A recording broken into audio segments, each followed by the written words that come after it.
हो, काय सांगणार की आज या ठिकाणी दुर्दैवी घटना घडलेली आहे. समृद्धी महामार्गावर काही कामगारांचा मृत्यू झाल्याची माहिती मिळत आहे. अशा प्रकारची घटना आहे आणि आपण स्पॉट व्हिजिट देखील केलेली आहे. अत्यंत भीषण आणि दुःखदायक घटना जालन्यामध्ये समृद्धी महामार्गावर या ठिकाणी घडलेली.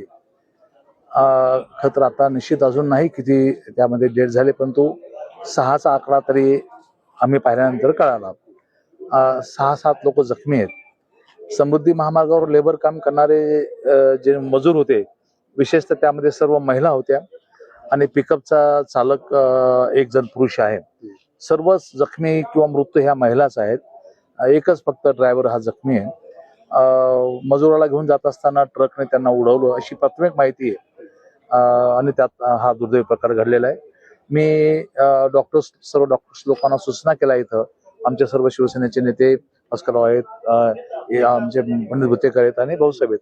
आम्ही सर्व या ठिकाणी आलो आणि डॉक्टरला सूचना केल्या की अजून काही बाहेरून डॉक्टर बोलवायचे का, ब्लड लागतं का, सर्वांना रेफर करायचे का. परंतु पर्याप्त सर्व व्यवस्था या ठिकाणी आहे. ती जी काही मेडिकल फॅसिलिटी लागेल ती फॅसिलिटी देण्याच्या संदर्भात सूचना आम्ही या ठिकाणी केलेल्या आहे. मीनवाईल या दरम्यान MSRDCचे प्रमुख माननीय गायकवाड साहेब यांच्याशी मी बोललो आणि या सर्व मृत लोकांना हे आपल्या मार्गावरती काम करणारे लोक होते, त्यांना आपण मदत केली पाहिजे. गायकवाड साहेबांनी मदत करू अशा प्रकारचा शब्द मला दिलेला आहे. मी माननीय शिंदे साहेबांशी बोलेल, माननीय मुख्यमंत्र्यांशी बोलेल आणि मदत मिळवून घेण्याचा प्रयत्न आपण या करू. पण ही अत्यंत दुर्दैवी घटना आहे, वाईट घटना आहे.